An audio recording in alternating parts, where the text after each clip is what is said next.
Scientists just found coral gardens thriving next to towers of boiling poison, fish laying eggs on living coral in the deepest trenches on Earth, massive volcanic rocks scattered across the seafloor from eruptions no human witnessed, creatures so new to science they don't even have names yet, and a 4-meter chimney of superheated water that should kill everything around it. But instead, it's covered in life that feeds on toxic chemicals without sunlight. This isn't science fiction. This happened 700 meters below the surface of the most remote ocean on Earth, where the closest humans were astronauts floating in space above. And what these scientists discovered down there changes everything we thought we knew about where life can survive. In May 2025, marine biologists returned from the South Sandwich Islands with footage that breaks the rules of biology. They found ecosystems that shouldn't exist, behaviors never recorded, and evidence of underwater volcanic explosions happening in places we never monitor. But here's what makes this discovery truly extraordinary. Everything they found was living together in the same small area, as if nature decided to showcase every extreme survival strategy in one impossible location. Let me show you exactly what they found and why it's rewriting our understanding of life on Earth. The South Sandwich Islands sit in the South Atlantic, 1,700 kilometers from Antarctica. This isn't just remote, it's one of the most geologically violent places on our planet. Underwater volcanoes, crushing trenches deeper than Mount Everest is tall, and tectonic forces that can trigger tsunamis. For 35 days, the research vessel Falkor battled 8-meter waves and hurricane winds to reach this forgotten corner of our ocean. Their robot, Sebastian, was about to descend into what should have been a barren wasteland. Instead, at 700 meters depth, they discovered something that challenges the basic rules of where life can exist.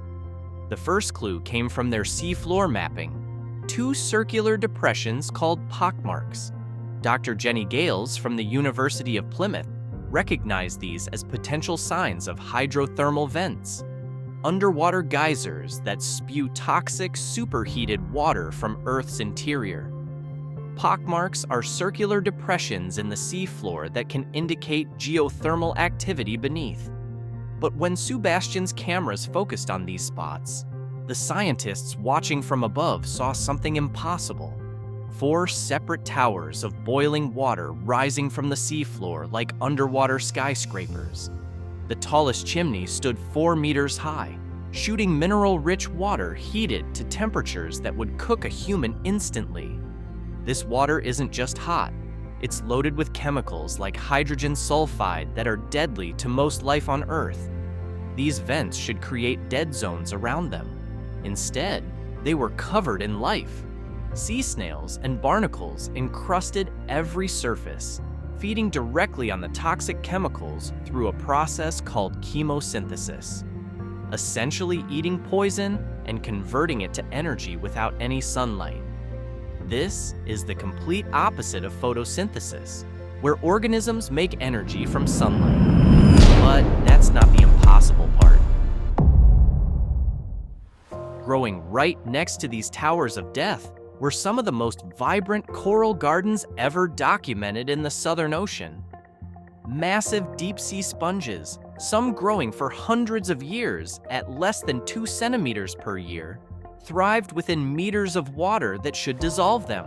Discovering these hydrothermal vents was a magical moment, as they have never been seen here before, Dr. Gales said. It's an incredible discovery that provides valuable insights into the area's tectonic activity. In most of the ocean, hydrothermal vents and coral gardens exist in completely different environments. Finding them together is like finding a tropical rainforest next to an active volcano. As Sebastian explored deeper into the South Sandwich Trench, one of the coldest, most isolated submarine canyons on Earth, the cameras captured behavior that had never been recorded before. The team documented what they found in these benthic environments. the seafloor and the organisms that live there, where crushing pressure and near-freezing temperatures create some of the most extreme conditions on our planet. Snailfish were laying their eggs directly on black coral. This might sound unremarkable, but consider what this means. These fish have evolved a reproductive strategy that depends on one of the most extreme environments on our planet. They're using the coral as a protected nursery in crushing depths where the pressure would instantly kill a surface fish. The expedition also captured the first ever footage of Acrotaxis gouldae, a species of dragonfish discovered just 2 years ago. Until this moment, scientists knew this species existed only from dead specimens pulled up in nets.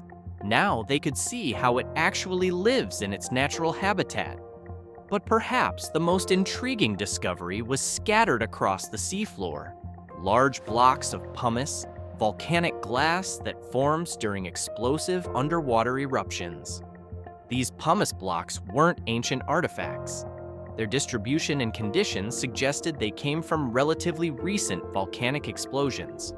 Eruptions that happened beneath the ocean surface with no human witnesses. Think about that. Somewhere in this remote region, underwater volcanoes have been exploding, creating new seafloor, releasing massive amounts of energy and reshaping the ocean bottom. And we had no idea it was happening. This discovery has implications far beyond marine biology. These hidden eruptions can trigger tsunamis, alter ocean currents, and release climate-changing gases. The fact that we're finding evidence of recent volcanic activity in one of the least monitored regions of our planet is both fascinating and concerning. The team also documented what appeared to be entirely new species: corals, sponges, sea urchins, and gelatinous benthic ctenophores, deep-sea comb jellies that drift along the ocean floor like living glass. Each of these organisms represents millions of years of evolution in isolation, developing survival strategies we've never seen before. The exact number of new species will be announced later this year when taxonomic experts finish their analysis. But early estimates suggest dozens of organisms previously unknown to science. These aren't just new entries in biological databases. They're living libraries of genetic information. The enzymes that allow these creatures to survive in boiling, acidic water could revolutionize biotechnology. The proteins that protect them from crushing pressure might lead to new materials. The metabolic pathways that let them eat poison could inspire new approaches to environmental cleanup. Consider the green deep-sea sponge they found at 974 meters depth. This organism has been growing for potentially centuries, filtering nutrients from water barely above freezing in complete darkness under pressure that would crush a car. The biochemical processes that allow this are still mysteries to us. Or the Brycingid sea stars, deep-sea starfish with arms that can regenerate completely if lost. They were found perched among brittle stars on underwater ledges, creating ecosystems of regenerating, virtually immortal creatures. This expedition has given us a glimpse into one of the most remote and biologically rich parts of our ocean, Dr. Michelle Taylor explained. This is exactly why the ocean census exists, to accelerate our understanding of ocean life before it's too late. Dr. Taylor's team spent 35 days documenting life in one small region of one remote island chain. Yet they found evidence of recent volcanic activity, dozens of potentially new species, and ecosystems that challenge our understanding of life's limits. This raises a troubling question.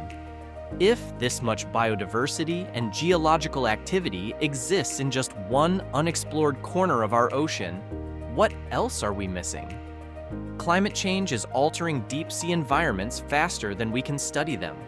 Ocean acidification, warming water, and changing currents could destroy these ecosystems before we even understand them.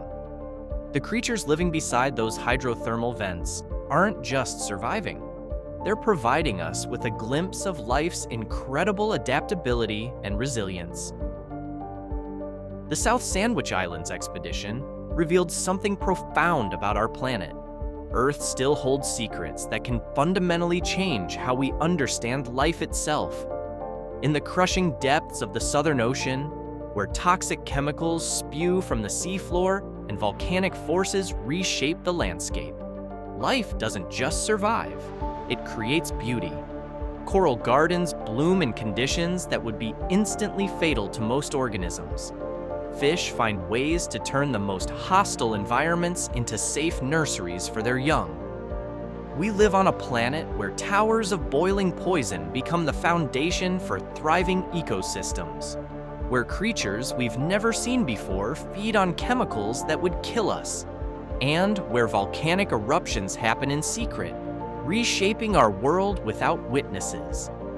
Every time we send a robot into the deep ocean, we're reminded that the greatest discoveries aren't waiting in distant galaxies. They're waiting in the darkness below, in places so extreme they make the surface of Mars look hospitable. The South Sandwich Islands taught us that life doesn't just find a way. It finds the most impossible ways in the most impossible places, creating beauty from toxicity and turning death zones into oases of life. If you want to see more real discoveries from the ocean's last frontiers, subscribe and join me as we explore the unknown depths of our planet, because the greatest discoveries aren't waiting in distant galaxies, they're waiting in the darkness below.